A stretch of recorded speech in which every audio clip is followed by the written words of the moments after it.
மதுரை தென்காசி வழியாக சபரிமலை சீசன் சிறப்பு ரயில்களானது அறிவிக்கப்பட்டிருக்கின்றது. மகாராஷ்டிரா மாநிலத்தின் நாந்தேதிலிருந்து கொல்லத்திற்கு சிறப்பு ரயில்களானது ஹைதராபாத், திருப்பதி, திருவண்ணாமலை, மதுரை, தென்காசி வழித்தடத்தில் ஒரு புதிய வழித்தடத்தில் அறிவிக்கப்பட்டிருக்கின்றது. இது மட்டுமல்லாமல் திருநெல்வேலியிலிருந்து புருலியாவிற்கு இயக்கப்படும் எக்ஸ்பிரஸ் ரயிலுக்கு நவீன LHB வகையிலான பெட்டிகள் வழங்க போறாங்க. கூடுதலாக மதுரை ரயில்வே கோட்டத்தின் கீழ் உள்ள சில ரயில் நிலையங்களின் நடைமேடைகளை நீட்டிப்பதற்கு டெண்டர் வெளியிட்டிருக்கிறாங்க. இன்றைய தினம் இவை அனைத்தை பற்றி தான் இந்த வீடியோவில் பார்க்க போறோம். சேனல் யாராவது புதுசாக வந்தீங்கன்னா மறக்காம சப்ஸ்கிரைப் பக்கத்துல பெல் ஐகானை போட்டுருங்க. அப்பதான் நம்ம போடுற ஒரு வீடியோட நோட்டிபிகேஷன் உடனுக்குடன் வரும். வாங்க வீடியோக்குள்ள போகலாம். சபரிமலை ஐயப்பன் கோவிலில் மண்டல விளக்கு, மகர விளக்கு பூஜை துவங்க உள்ள நிலையில் பல்வேறு ரயில்வே மண்டலங்களிலிருந்து தொடர்ந்து சிறப்பு ரயில்களானது அறிவிக்கப்பட்டு வருகின்றது. அதன் வரிசையில் தென் மத்திய ரயில்வே என்று அழைக்கப்படும் சவுத் சென்ட்ரல் ரயில்வே சார்பாக பல்வேறு ஊர்களிலிருந்து சிறப்பு ரயில்களானது சேலம், கோயம்புத்தூர் வழியாக செங்கனூரை இணைக்கும் வகையில் கொல்லத்திற்கு இயக்கப்பட்டு வருகின்றது. அதன் வரிசையில் தான் தென் மத்திய ரயில்வே சார்பாக இயக்கப்படும் ஒரு சிறப்பு ரயில் தமிழக பகுதிகள் வழியாக கொல்லத்திற்கு செல்ல இருக்கின்றது. இது பல்வேறு முக்கிய நகரங்களை இணைக்க போகின்றது.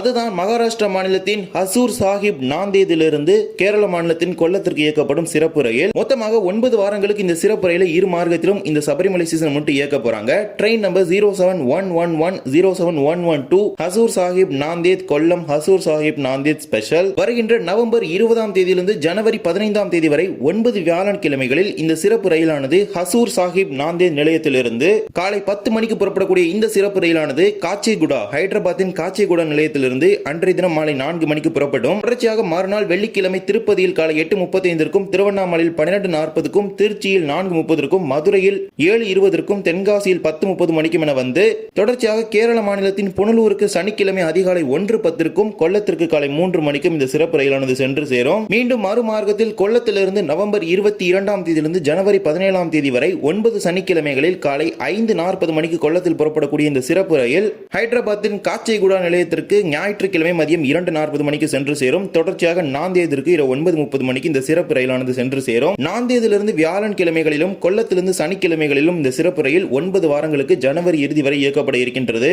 ஹசூர் சாஹிப் நாந்தேதிலிருந்து கொல்லத்திற்கு சுமார் 1777 கிலோமீட்டர் தூரம் வரை இந்த சிறப்பு ரயிலானது பயணிக்கிறது. நாந்தேதிலிருந்து புறப்படக்கூடிய இந்த சிறப்பு ரயிலானது முத்கேத், தர்மாபாத், பாசர், நிசாமாபாத், காமரெட்டி, மெச்சல், பொலாரம், காச்சேகுடா, ஷத் நகர், ஜட்சேர்லா, மகபூப் நகர், வான்பார்த்தி ரோட், கட்வல், கர்னூல் சிட்டி, தோன், கூட்டி, தாடிபத்ரி, எர்ராகுண்டலா, கடப்பா, ராசம்பேட்டா, ரேணிகுண்டா, திருப்பதி, சித்தூர், காட்பாடி, திருவண்ணாமலை, விழுப்புரம், விருதாச்சலம், திருச்சிராப்பள்ளி, திண்டுக்கல், மதுரை, விருதுநகர், சிவகாசி, ஸ்ரீவில்லிபுத்தூர், ராஜபாளையம், சங்கரன் கோவில், கடையநல்லூர், தென்காசி, செங்கோட்டை, புனலூர் ஆகிய ரயில் நிலையங்களில் இரு மார்க்கத்திலும் நின்று செல்லும். இந்த ரயில் 22 LHB வகையிலான பெட்டிகளை கொண்ட ரயிலாக இருக்கும். இதனால இந்த ரயிலுக்கு செங்கோட்டை, கொல்லம் வழித்தடத்தில் கூடுதல் நிறுத்தங்கள் எதுவுமே வழங்கப்படவில்லை. புனலூர் மட்டுமே வழங்கப்பட்டுள்ளது. ஏனென்றால் இடையில் உள்ள அனைத்து நிலையங்களுமே 18 பெட்டிகளை மட்டுமே கையாளக்கூடிய நடைமேடைகளை கொண்ட நிலையமாகும். இந்த சிறப்பு ரயிலை பொறுத்த வரைக்கும் மொத்தமாக 5 மாநிலங்களை இணைக்கிறது.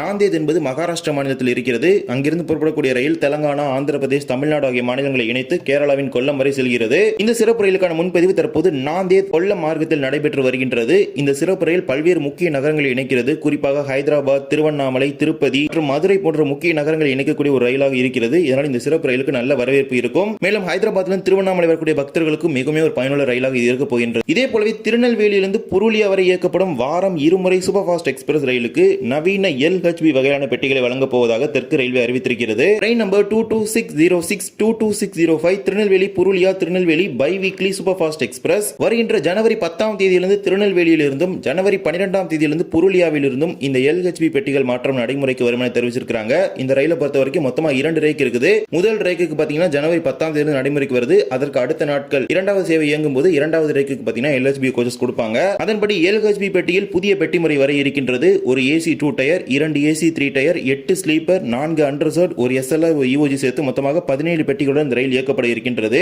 ஐசிஎஃப் காம்போசிஷனை பொறுத்த வரைக்கும் அடிஷனலா ஒரு ஸ்லீப்பர் இருந்துச்சு. மொத்தமா பாத்தீங்கன்னா 18 கோச்சஸோட ரன் ஆயிட்டு இருந்துச்சு. ICF மற்றும் LHB கோச்சஸ் கம்பேர் பண்ணும்போது LHB கோச்சஸ்ல பாத்தீங்கன்னா அதிகமான பெர்த் இருக்கும். அதனால பாத்தீங்கன்னா ஒரு கோச் வந்து ரெடியூஸ் பண்ணிட்டாங்க. இந்த ட்ரெயினுக்கு எதனால 22 கோச் கொடுக்கல அப்படிங்கிறது தெரியல. மேபி இந்த ட்ரெயின் ஸ்டாப் ஆகிற நிறைய ஸ்டேஷன்ல பாத்தீங்கன்னா 17 பெட்டிகள் 18 பெட்டிகள் இந்த மாதிரி தான் நிப்பாட்ட முடியும். மேபி அதுதான் ஒரு ரீசனா இருக்கும். என்றால் குறிப்பிட்ட ஒரு சில வண்டிகளுக்கு பாத்தீங்கன்னா இந்த குறைவான பெட்டிகள் போடுவதற்கு காரணமே நடைமேடை நீளம் என்பது குறைவாக இருக்கிறது. இந்த ரயில் பாத்தீங்கன்னா புருலியா வரைக்கும் போகுது. சோ இடையில எந்த ஒரு ஸ்டேட்ல வேணா அந்த பிரச்சனை இருக்கலாம். அந்த ஒரு ரயில்வே மண்டலம் அதற்கான அனுமதி கொடுத்தாதான் அவங்க கோச்சஸ் இன்க்ரீஸ் பண்ணுவாங்க. இப்போதைக்கு இது 17 கோச்சஸோட ரன் ஆக போகுது. இதே போலவே மதுரை ரயில்வே கோட்டத்தில் சில முக்கிய ரயில் நிலையங்களில் நடைமேடை நீளத்தை நீட்டிப்பதற்கான டெண்டர் வெளியிட்டிருக்கிறாங்க. குறிப்பிடப்பட்ட ஒரு சில நிலையங்களில் 18 பெட்டிகளை மட்டுமே நிறுத்த முடியும் அப்படிங்கிற ஒரு நிலையானது இருக்கின்றது. அதனை தற்போது நீட்டிப்பு செய்வதற்கு நீட்டிப்பதற்கு டெண்டர் வந்து வெளியிட்டிருக்கிறாங்க. இதில் திருநெல்வேலி தென்காசி வழித்தடத்தில் தேரன் மகாதேவி, கீழக்கடையம், பாவூர் சத்திரம் ஆகிய 3 ரயில் நிலையங்களில் உள்ள நடைமேடை 1 மற்றும் 2 ஆகிய 2 நிலையங்களிலும் நடைமேடை நீளத்தை நீட்டிப்பதற்கு டெண்டர் வெளியிட்டிருக்கிறாங்க. அதே போலவே அம்பாசமுத்திரம் ரயில் நிலையத்தின் நடைமேடை 1 நீட்டிப்பதற்கும் டெண்டர் வெளியிட்டிருக்கிறாங்க. இதே போலவே மதுரை விருதுநகர் வழித்தடத்தில் திருப்பரங்குன்றம் ரயில் நிலையத்திலும் நடைமேடை நீட்டிப்பதற்கு டெண்டர் வெளியிட்டிருக்கிறாங்க. இது மட்டுமல்லாமல் மதுரை போடிநாயக்கனூர் வழித்தடத்தில் உள்ள உசிலம்பட்டி ரயில் நிலையத்தின் நடைமேடையும் நீட்டிப்பதற்கு டெண்டர் வந்து வெளியிட்டிருக்கிறாங்க. இந்த நடைமேடை நீளத்தை 24 பெட்டிகள் 22 பெட்டிகளை கையாளும் வகையில் நீட்டிக்கப்படும் பொழுதுதான் அந்த வழித்தடத்தில் ஓடக்கூடிய எக்ஸ்பிரஸ் ரயில்களுக்கு கூடுதல் பெட்டிகளை வழங்குவாங்க. ரீசெண்டா கூட பாத்தீங்கன்னா மதுரை டிவிஷன்ல செங்கோட்டை டு கொல்லம் வழித்தடத்தில் இருக்கக்கூடிய முக்கியமான நிலையங்களான குந்தாரா, கொட்டாரக்கரா, தென்மலை போன்ற நிலையங்களோட நடைமேடை நீட்டிப்பதற்கான டெண்டர் வெளியிட்டிருந்தாங்க. அதே போல இப்போது இந்த வழித்தடத்திற்கும் டெண்டர் வெளியிடப்பட்டிருக்கின்றது. மிக விரைவில் டெண்டர் ஃபைனலைஸ் பண்ணி பணிகள் அனைத்தும் துவங்கப்படும் என பெரிதும் எதிர்பார்க்கப்படுகின்றது. இந்த ஒரு வீடியோவில் இந்த வீடியோ பிடிச்சிருந்தா மறக்காம like and share and subscribe பக்கத்தில் பெல் ஐகானை போட்டுருங்க. அப்போ நம்ம போடுற ஒரு வீடியோட நோட்டிபிகேஷன் உடனுக்குடன் வரும். இன்னொரு வீடியோ சந்திக்கலாம். தேங்க்ஸ் ஃபார் வாட்சிங்.